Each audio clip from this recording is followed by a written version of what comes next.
Hey everybody, welcome back to another installment of Just Dan's Kitchen. So today I'm gonna be showing y'all how I make my oxtails. It may vary from the ways that you have seen it done, so don't be too judgmental. Remember, we're here to make stuff look a little bit easier. And with a meal like oxtail, everybody has their judgments and there's a lot of stuff that goes with it. So just bear with me and I'm gonna take y'all on my journey, all right?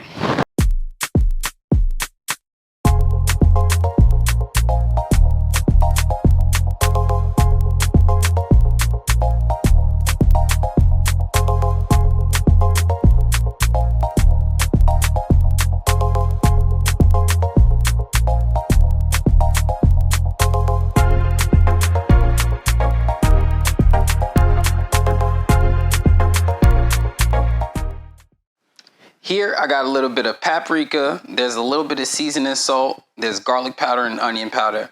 The garlic and onion powder is kind of optional, I've seen a lot of people make it a little bit differently. But yeah, we're gonna use that today because we feel like it's gonna make it a little better. We got real garlic.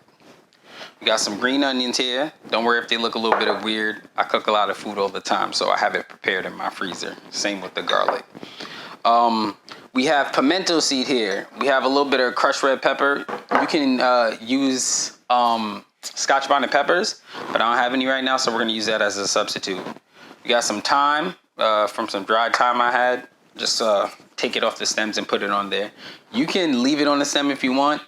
That's cool. Whatever your preference is. It looks a little better.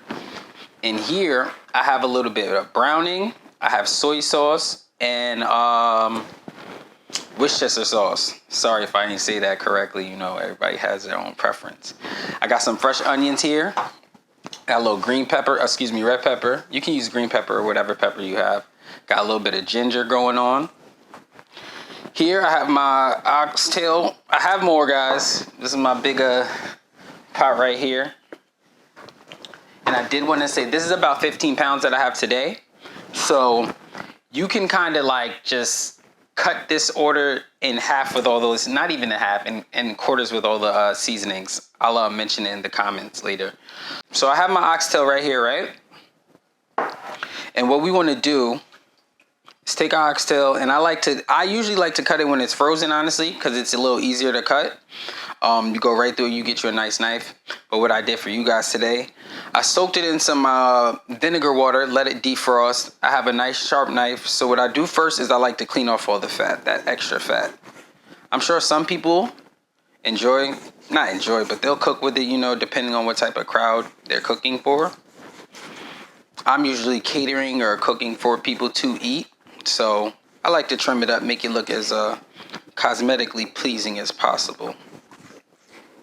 And I've done that with my large portion over here. So I'm gonna just take that, we'll throw that in the old bowl. We'll put that aside. So now, excuse me, we have our oxtail here. I'd say if you're cooking for your family of like four, a good pound, 2 pounds will be good enough. But today we're gonna be cooking a lot. So you take your oxtail now. I've seen a lot of people use lemon juice, vinegar. I'm not using any lemons today, I don't have any, but you can use vinegar and water and let that soak for about 5 minutes and it'll do the same trick. What it does is help clean the meat and it helps trim off any fat like that from when the cleaning process. You can strain it and start all over. So we're gonna put that in there a little bit. I'm actually gonna dump it.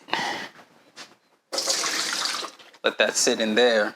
All right, guys, so now we're gonna take our oxtail and I have a little extra browning right here, separate from the Worcestershire sauce and the soy sauce, and I like to put this on there because it's good for the color. You know what I mean? A little extra is not gonna hurt, so I like to throw that in there real quick. Roll that out. Put our dishes to the side. I'm gonna take my top. This is a nice little bucket. I have a Restaurant Depot around here. I don't know for sure if they have them at like Costco's, but I'm sure like Sam's Club or something has it like that. So I like it. It makes it real easy. You give it a nice toss a couple of times. It's sealed up. Nothing's gonna leak out unless you get too crazy. You give it a good toss, You want it to get nice and brown. Then after that, we're just gonna take it, put it to the side. So similar to my jerk sauce, they're very similar. The jerk seasoning and they're very similar to the jerk seasoning and the oxtail seasoning. The only difference is the jerk sauce. We're gonna start with our produce. I'm gonna just drop my onions in there. Like I said, I'm cooking a pretty large amount of stuff. So I'm not gonna go too crazy. We're gonna take our turns. So I don't wanna overfill it. You're gonna take this and you're gonna pour some of your little mixture in there just to get it loose, because it'll be stiff at first. But the onions and the vegetables, they all kind of make their own water. So you don't want it to be too watery later for your gravy. So we're gonna take it over here. My trusty NutriBullet. Just press that. Sees the noise.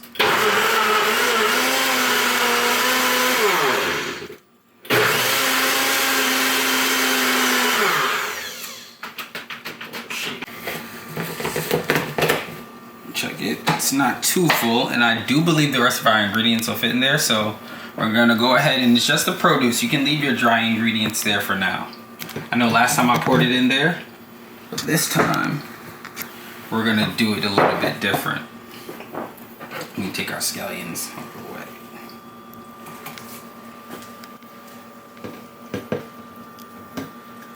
Try to get most of it out of there. Look it back up. Don't forget your ginger and your last piece of onion. I do believe that's everything. And once again, it's already liquefied, so you don't really need to pour anything else in it. And it's kind of a voila thing. You know, it's all good. It's a little thick there. I actually want it to be a little bit darker, so I'm gonna pour a little bit more of our mixture in there. And a lot of times when you see people cook, they'll tell you the measurements are weird. Put a little bit of this, put some of this, or season to taste.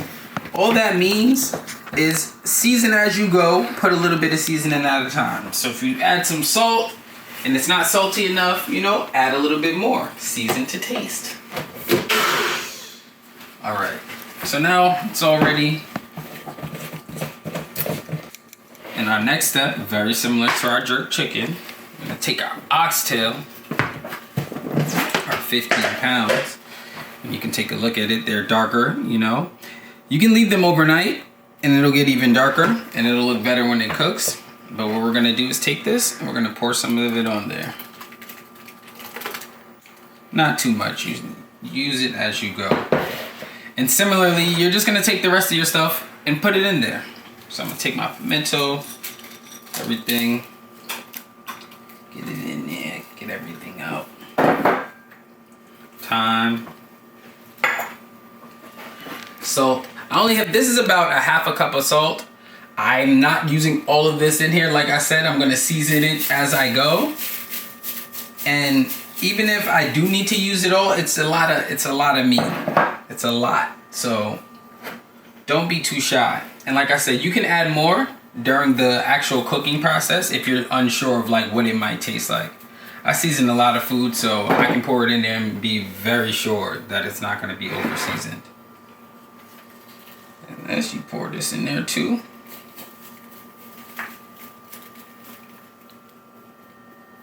We're gonna use all of this. It's a little bit much, but good flavors.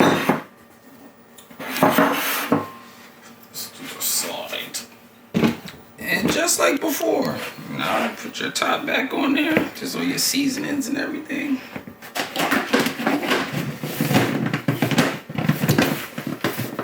Sorry, I love this bowl. It's too heavy, you can just shake it up. And I think that this is one of the most important processes in seasoning food. Make sure you cover all your bases. Make sure everything gets touched. You know, it's very, very important. This is kind of like a soupy dish, so everything is submerged. But make sure you season well.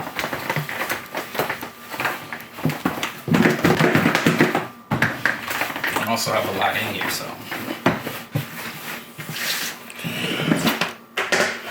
Voila.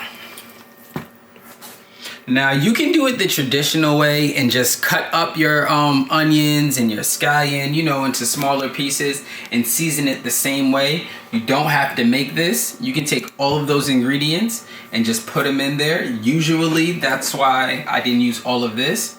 This will make the you know, that soupiness for you.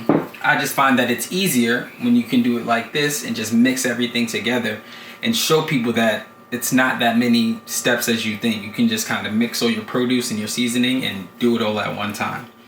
So now what you can do is you can leave this overnight if you're gonna cook it the next day. I think that's the best. It'll season up and you literally can't go wrong. If you want your food to taste excellent, let it sit overnight. Even if it's not heavily seasoned, they'll soak in there and it'll have nice flavor. But today, we're not gonna do that. We're gonna move on and we're gonna start cooking this. Our oxtail, we're gonna put it in the pot. We're gonna do what's called browning it. And that's just gonna sear all the flavor onto the outside, you know, after you let it sit and season it for overnight, you know.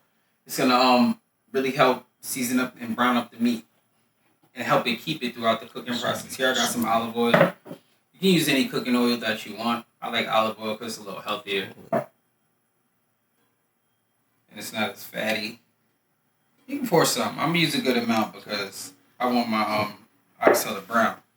I say that's about a quarter cup. But this is for 15 pounds of oxtail. For you, you could probably use like a tablespoon, 2 tablespoons would be enough. I don't like all that extra sappy stuff. So now we're gonna take our oxtail. We have it here. If you see the oxtail, it has a lot of extra like juices and seasonings on it. We're gonna try to brush that off as we go, you know, as we put it in the pot. Because we don't want too much water to develop on the bottom of the pot. That'll prevent the meat from browning as good. And you can also note that when you season it, if you don't want to do this process as much, then, you know, put less juice. I'm going to go ahead and turn up the fire a little bit. I'm going to turn my fire up. Here I got a little propane tank. Obviously, if you're cooking a smaller amount, you can use your stove. It'll work just as good, but I find that when you cook it like this, cooking this much, that's what happens. And these are really big pieces. I should have cut them in half. I really forgot. But you see nice brown color on there. It's nice and dark, so when it cooks, it'll look even better.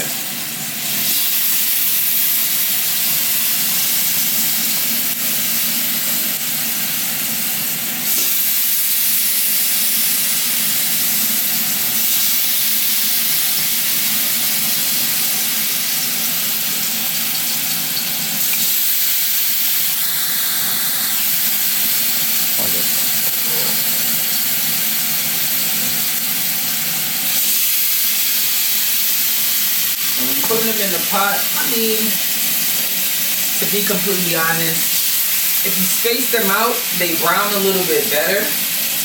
But I'm cooking a lot and I don't think it's really going to affect the juiciness of it. So we're just going to brown one layer of these and we're going to throw the oxtail in the pot. It's going to taste the same. Sorry, I got this little Philly lean going on here.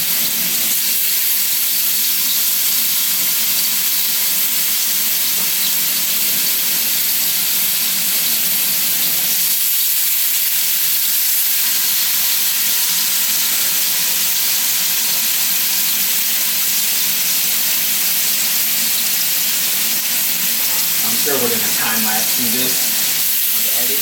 What do you guys want to do with this?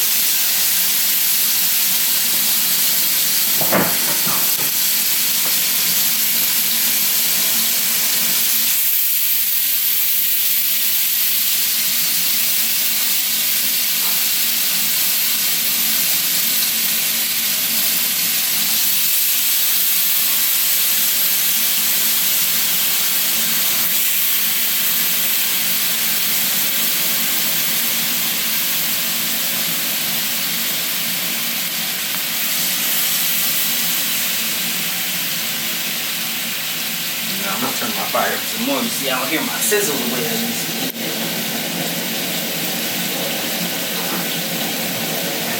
this is all banged up, so I'm gonna just rotate it a little bit so we get even coverage, you know. We're just gonna leave this here, let it sit and brown for like five minutes or so. Flip them, let them brown on the other side as well.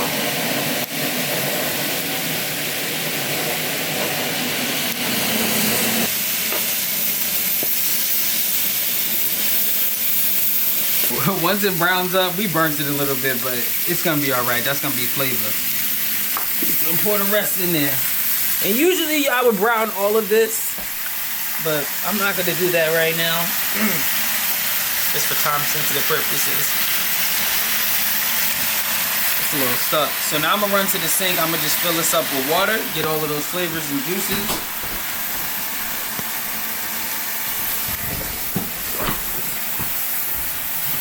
Pour it in there.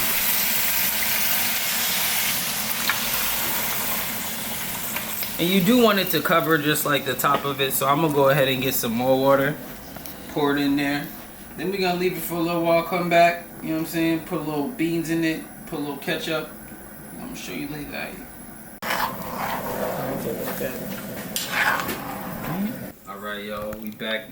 Check on our oxtail. So we let it's been cooking for about an hour and a half or so. You know what I mean, most when you cook meat long term, it takes about 2 hours. You're not gonna need any more than that. So if you cook your meat past 2 hours, it's not gonna get any more tender. It's just gonna fall apart and compromise the integrity of the meat. So it's been about an hour and a half. So we're gonna take our top off, real steamy.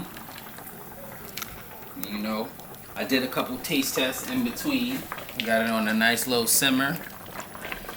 And it's looking good. This is how it looks. If you look at the meat, it's kind of, you know, it's moving off the bone a little bit, but it still needs, like I said, a little more time. But right now I done heard and saw videos where people say don't put ketchup in it, but we gonna put our ketchup in it.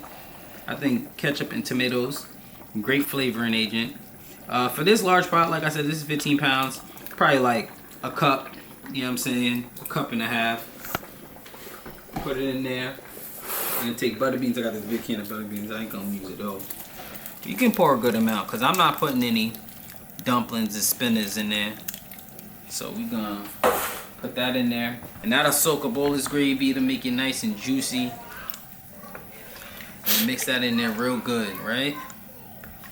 And you let that cook down. It's gonna come back to a simmer. You can already see the ketchup kind of thickening it up a little bit. A little less loose. And all that oil on the top, we can siphon off, get a spoon. Or what I like to do is you can cook this the day before and put it in the refrigerator. And once you put it in the fridge, all of that will freeze up. You know, it'll get stiff. And in the morning, you could just scrape it right off, start the pot, and then it's like no fat on there. I'm telling you, it works like a charm if you have time. I think we could throw a couple more butter beans in there because a lot of them will cook out.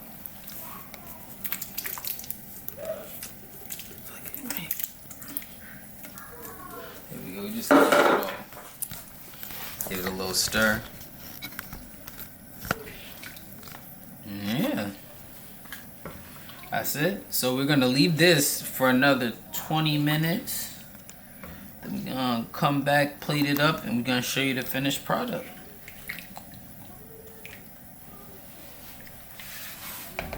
Alright, we're back. This is the finished product right here. I'm gonna just put a little of these green things on top of it, you know what I'm saying? Make it pretty and stuff like that. You can serve this with a little vegetables, you know, cabbage. I didn't have any today, but that's it. Got rice and peas. I'm gonna show y'all how to do that on the next video. Hey, what's good, YouTube? Most important part of the show. I appreciate y'all coming here, looking at what I made for you. But if you liked anything that I made for you today, please subscribe down, press that red button at the bottom. It helps me so much, gets me more followers, more views, you know what I mean? I'm trying to get on the map.